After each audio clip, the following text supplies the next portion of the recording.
में साहेबगंज में टेंडर विवाद में मंत्री आलमगीर आलम घिर गए हैं।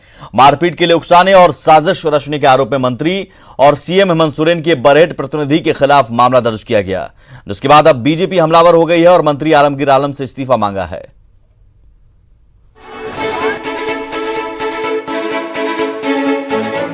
झारखंड के ग्रामीण विकास मंत्री आलमगीर आलम एक बार फिर विवादों में घिर गए हैं। साहेबगंज के बड़हरवा थाने में मंत्री आलमगीर और मुख्यमंत्री हेमंत सोरेन के बरहेट प्रतिनिधि पंकज मिश्र के खिलाफ मारपीट का केस दर्ज किया गया है। इन दोनों के खिलाफ मारपीट के लिए उकसाने और साजिश रचने का आरोप है। सोमवार को नगर पंचायत बड़हरवा में वाहन प्रवेश शुल्क वसूली को लेकर टेंडर के दौरान जमकर मारपीट हुई थी। टेंडर डालने आए शंभू नंदन को टेंडर डालने से रोक दिया गया और उनके साथ मारपीट की गई। शंभू का आरोप है कि मंत्री और बरहेट विधायक प्रतिनिधि के इशारे पर पुलिस की मौजूदगी में उनके साथ मारपीट की गई।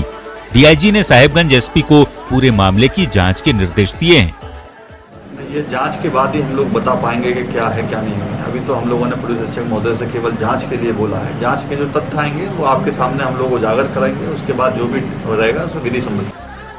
पूरे मामले पर एक ऑडियो भी वायरल हुआ है, जिसमें कथित तौर पर सीएम हेमंत के प्रतिनिधि पंकज मिश्र फोन पर शंभू भगत को धमकी दे रहे हैं। बीजेपी सांसद निशिकांत दुबे ने इस ऑडियो को ट्वीट भी किया है। शंभू जी, हाँ जी, नमस्कार। नमस्कार। डिसीजन हम तो बोले थे मंत्री जी से जाकर होगा। हाँ, डिसीजन सर्वसम्मति से है, छोड़ दीजिए, लोकल करेगा। भैया 40 लाख रुपए नुकसान दिए पिछले बार 9 महीना। देखिए, हाँ, अगर लेने के बाद भी तो फिर आप उसको स्वतंत्र रूप से हम चलाने नहीं देंगे। अब हम भी लटैते भाषा में बताते हैं, फिर तब तो हम भी उसी भाषा में बतियाएंगे। ले लीजिएगा, चलाने नहीं देंगे। सिस्टम सब मेरे पास है। अच्छा, दिक्कत कर देंगे। इस ऑडियो के वायरल होने के बाद बीजेपी हमलावर हो गई है। निशिकांत दुबे ने ट्वीट कर सीएम से कार्रवाई की मांग की है। वहीं बीजेपी प्रदेश अध्यक्ष ने मंत्री आलमगीर आलम से इस्तीफे की मांग की और कहा है कि मुख्यमंत्री हेमंत सोरेन की ये नैतिक अग्नि परीक्षा है। देखिए, टेंडर मैनेज घोटाला में अविलंब नैतिकता के आधार पर माननीय मंत्री आलमगीर आलम जी को इस्तीफा देना चाहिए और मुख्यमंत्री जी को भी अपनी स्थिति स्पष्ट करना चाहिए, क्योंकि उनके लिए भी नैतिकता की अग्नि परीक्षा है। वहीं मंत्री आलमगीर आलम ने पूरे मामले पर खुद को पाक साफ बताया है, जबकि बरहेट विधायक प्रतिनिधि पंकज मिश्र ने इसे राजनीतिक साजिश करार दिया है। हम तो 11 बजे घर से चले, मेरा संगठन में नहीं है, संगठन में लेने के बाद कुछ राजनीतिक पार्टी हमारी बढ़ती हुई राजनीतिक जनाधार को देखते हुए हमारी छवि धूमिल करने के लिए ऐसा षड्यंत्र कर रहा है। पूरे मामले पर शंभू नंदन के खिलाफ भी दिलीप कुमार साहा और उदय कुमार हजारी ने प्राथमिकी दर्ज कराई है, लेकिन ये कोई पहला मौका नहीं है जब मंत्री आलमगीर आलम विवादों में घिरे हैं। इससे पहले भी लॉकडाउन का उल्लंघन कर अपने क्षेत्र के लोगों को रांची से बसों में बिठाकर भेजने के आरोप उन पर लग चुके हैं, लेकिन मंत्री पर एफआईआर होने के बाद अब बीजेपी ज्यादा हमलावर हो गई है। साहेबगंज से निशिकांत, रांची से ओम प्रकाश और संजय के साथ ब्यूरो रिपोर्ट, न्यूज़ 18। उस वक्त एक बड़ी खबर आ रही है। नक्सलियों की बड़ी साजिश नाकाम कर दी गई है। चाईबासा में 15 किलो का आईईडी बम बरामद किया गया है। दीघा सीआरपीएफ कैंप से कुछ दूर कच्चे रास्ते पर बम मिला है। नक्सली जोनल कमांडर अनमोल के दस्ते ने लगाया था बम। सीआरपीएफ जवानों को निशाना बनाने की ये साजिश थी, जिसे नाकाम किया गया है। दीघा सीआरपीएफ कैंप से कुछ ही दूरी पर कच्चे रास्ते पर 15 किलो का आईईडी बम बरामद किया गया है। ये अगर बम विस्फोट होता तो बड़ी तबाही हो सकती थी, जिसे नाकाम किया गया।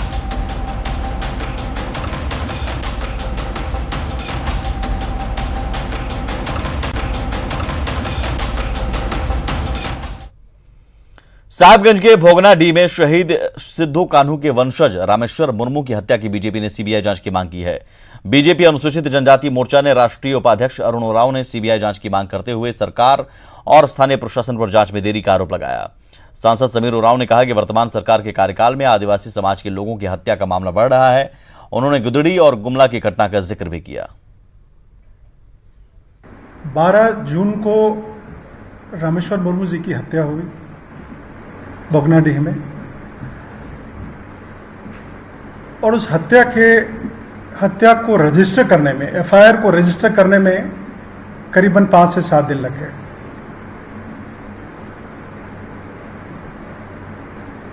रजिस्ट्रेशन के बाद भी जो रफ्तार है इन्वेस्टिगेशन की, जो इतने बड़े मामले में,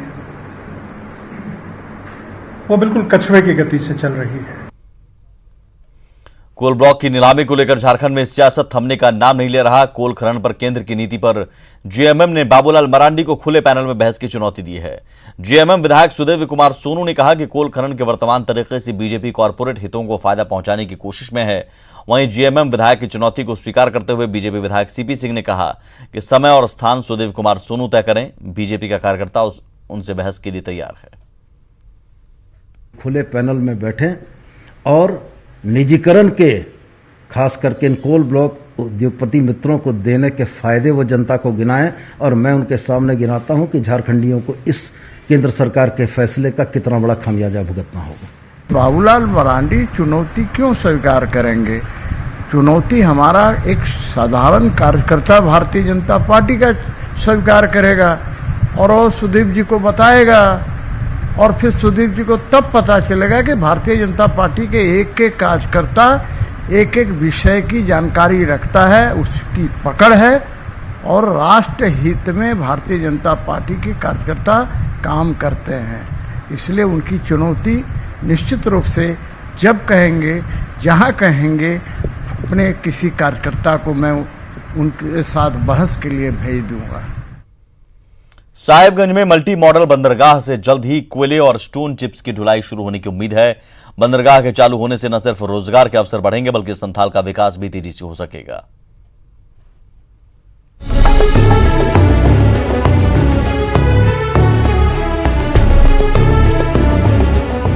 कोल ब्लॉक नीलामी को लेकर केंद्र और राज्य के बीच भले ही विवाद हो, लेकिन साहेबगंज का बंदरगाह कोयले की ढुलाई के लिए तैयार है। बंदरगाह के पहले चरण का काम पूरा हो चुका है। अब बाकी का काम पूरा कर माल ढुलाई शुरू करने की तैयारी है। इसमें जो है वो कन्वेयर बेल्ट का काम जो है पूरा नहीं हुआ है। कन्वेयर बेल्ट का काम जैसे ही पूरा हो जाएगा, एक्सपोर्ट का काम शुरू हो जाएगा। फर्स्ट यहाँ जो है कोयला और स्टोन चिप्स का जो है एक्सपोर्ट होगा। उद्योग विभाग बंदरगाह के रास्ते नए उद्योग धंधों को नई ऊर्जा देने की तैयारी में है। वहीं बंदरगाह के चालू हो जाने से इलाके में रोजगार के कई नए अवसर भी खुलेंगे। साहेबगंज में कई प्रोजेक्ट के लिए तो प्रशासन ने जमीन भी उपलब्ध करा दी है। लॉजिस्टिक्स पास बनेगा तो कई तरह के वहाँ पे रोजगार आएंगे।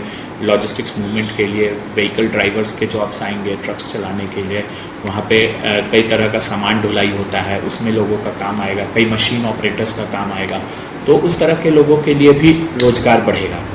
साहेबगंज में बन रहे मल्टी मॉडल बंदरगाह को राज्य के विकास का द्वार माना जा रहा है। संथाल परगना में कोयले और स्टोन चिप्स की सस्ती ढुलाई से व्यापार के नए रास्ते खुलने के आसार हैं, जिससे न सिर्फ रोजगार बढ़ेगा बल्कि पिछड़ा माने जाने वाले संथाल का विकास भी तेजी से होगा।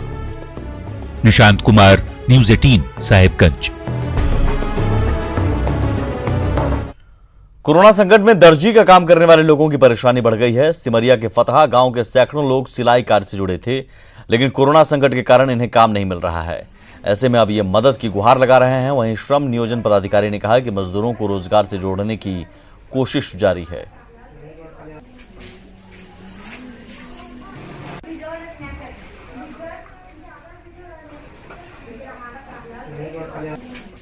काम करते थे, काम धंधा है नहीं, काम की वजह से बहुत परेशानी हो रहा है। कुछ खाने पीने का नहीं मिल रहा है, साधन नहीं है, बहुत परेशान है। मेरे पास उतना वो पूंजी नहीं है जिसकी वजह से हम कारीगर लोग को काम दे सके और रोजगार दे सके। अभी जितना भी बाहर से आए हुए हैं प्रवासी मजदूर लोग, उन लोग को भी काम देना था। कोई भी मजदूर जो आए हैं वो स्किल्ड हैं, अनस्किल्ड हैं। अगर स्किल्ड हैं तो क्या स्किल उनमें है?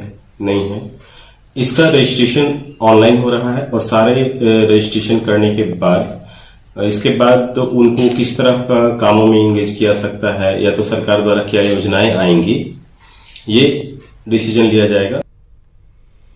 पलामू के सतबरवा प्रखंड में बने स्वास्थ्य केंद्र का भवन जर्जर हो गया है। 2012 में 8 करोड़ की लागत से भवन बना था, लेकिन अब तक यहां अस्पताल चालू नहीं हो सका। विभाग ने बिल्डिंग को हैंडओवर तक नहीं किया और वो जर्जर हो गई। अस्पताल की खिड़कियां टूट गई हैं, छत से पानी टपकता है जिससे लोगों में नाराजगी है।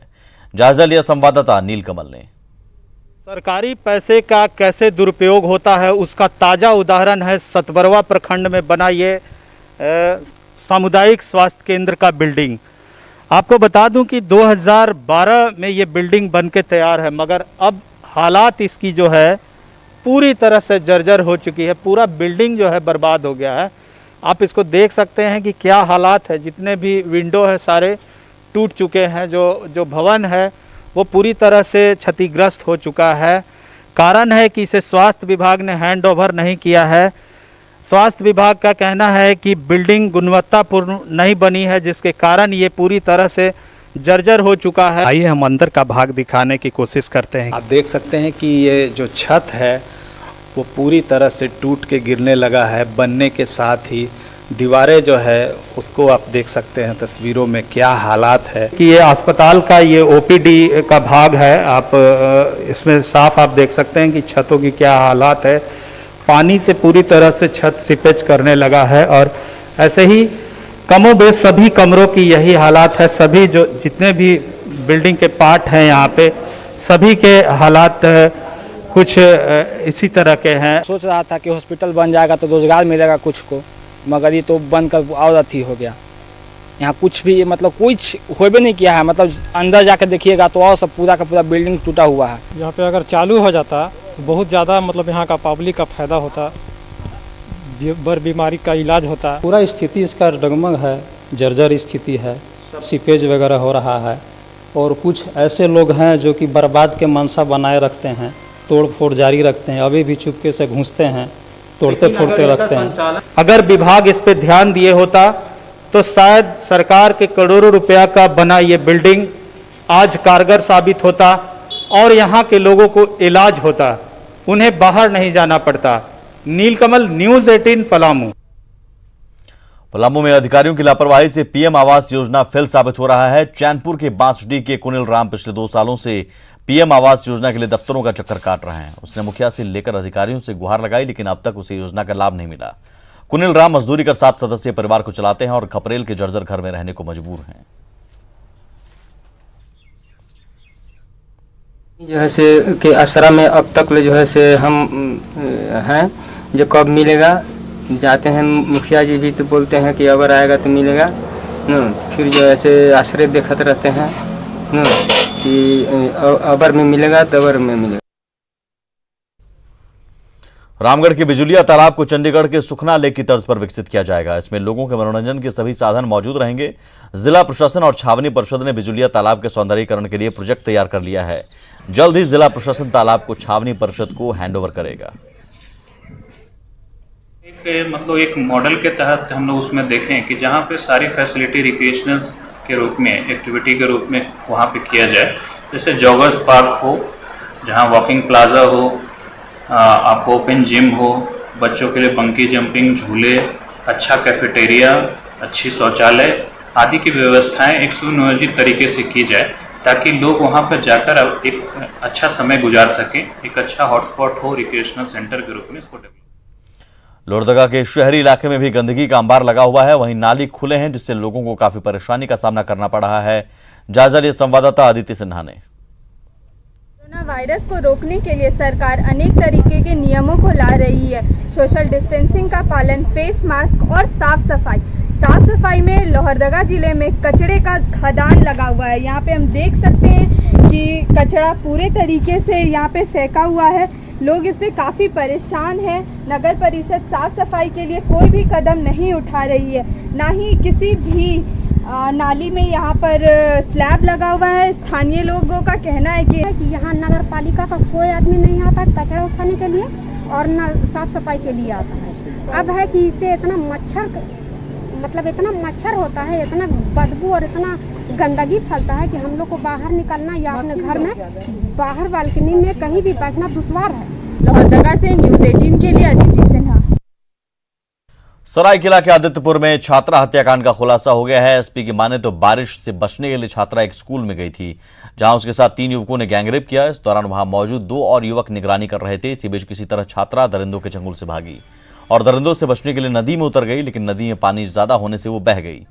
पुलिस ने 5 आरोपियों को गिरफ्तार कर लिया है। आरोपियों में रोहित लोहार, दुर्गा महतो, अभिजीत सिंह ने छात्रा के साथ गैंगरेप किया था, जबकि अर्जुन लोहार और अजय प्रमाणिक स्कूल के बाहर निगरानी कर रहे थे। 17 जून को दरअसल आदित्यपुर से छात्रा लापता हुई थी। परिजनों ने 18 जून को इस संबंध में आदित्यपुर में मामला भी दर्ज कराया था, जबकि 20 जून को लड़की का शव नदी में मिला था, जिसके बाद से लोग लगातार पुलिस की कार्यशैली पर सवाल उठा रहे थे, साथ ही विरोध प्रदर्शन कर रहे थे। वहीं बीजेपी ने भी जांच कमेटी का गठन किया था। खबर धनबाद से, जहां बेलगड़िया टाउनशिप में धर्म परिवर्तन को लेकर विवाद शुरू हो गया है। सुरक्षा को लेकर पुलिस बल की तैनाती कर दी गई है। सिंदरी से बीजेपी विधायक इंद्रजीत महतो समेत 12 लोगों के खिलाफ बलियापुर थाने में देर रात मामला दर्ज कराया गया है। दरअसल झरिया के अग्नि प्रभावित क्षेत्र में रह रहे लोगों को बसाने के लिए बुल्गारिया में टाउनशिप का निर्माण जरेडा और जिला प्रशासन के सहयोग से किया गया। बाद में वहीं पर कुछ लोगों ने एक भवन को चर्च का रूप दे दिया, जिसके बाद हिंदू संगठन से जुड़े लोगों ने विरोध शुरू कर दिया है। FIR तो हुआ है, ये तो हमको जानकारी है इसकी, लेकिन किस पर हुआ है ये हमको जानकारी नहीं है।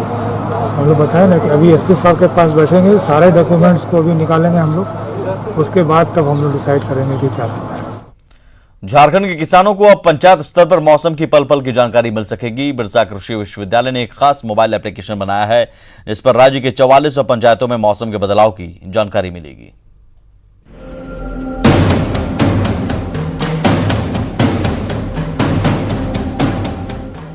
राज्य में किसानों की किस्मत मानसून पर निर्भर है। बारिश अच्छी हुई तो बम्पर पैदावार, नहीं हुई तो सुखाड़। ऐसे में बिरसा कृषि विश्वविद्यालय के मौसम केंद्र ने बिरसा वेदर फोरकास्ट ऐप बनाया है, जिससे राज्य के 4400 पंचायतों के किसान बदलते मौसम की पल पल की जानकारी ले सकेंगे। 3 स्तर पे सूचनाएं उपलब्ध है। पहला है कि जो पंचायत स्तर पे, दूसरा है प्रखंड स्तर पे, तीसरा है जिला स्तर पे। तो IMD का जो पूर्वानुमान है वो अभी जिला स्तर पे है, जिसका रिजोल्यूशन 50 किलोमीटर है, लेकिन हमारा जो एप्लीकेशन है उसका रिजोल्यूशन 4 किलोमीटर है। वो लगभग 1 ग्राम पंचायत के बराबर हम लोग इससे फोरकास्ट कर। BAU ने CDAC की मदद से ये एप्लीकेशन बनाया है। ये एंड्रॉयड मोबाइल और वेब दोनों पर उपलब्ध है। इसके जरिए पंचायत लेवल में हो रहे मौसम परिवर्तन के पूर्वानुमान की जानकारी ली जा सकेगी। झारखंड के किसानों को ये जानकारी हिंदी, अंग्रेजी और नागपुरी भाषा में मिलेगी। हमारा मौसम का जो रेनफॉल आने वाला है, मानसून आने वाला है, उसका क्या सुचारू रूप से कब आएगा कब नहीं आएगा, या आ गया तो हमें इससे क्या फायदा है, इसकी जानकारी ऐप से द्वारा दी जाती है। मौसम के पूर्वानुमान के आधार पर किसान न सिर्फ अपने कृषि कार्य की रणनीति तैयार कर सकेंगे, बल्कि पैदावार बढ़ाने के लिए मौसम के मुताबिक खेती भी कर सकेंगे। उपेंद्र कुमार, न्यूज़ 18, रांची। और इसी के साथ इस बुलेटिन में इतना ही, लेकिन आगे भी खबरों का सिलसिला लगातार जारी है।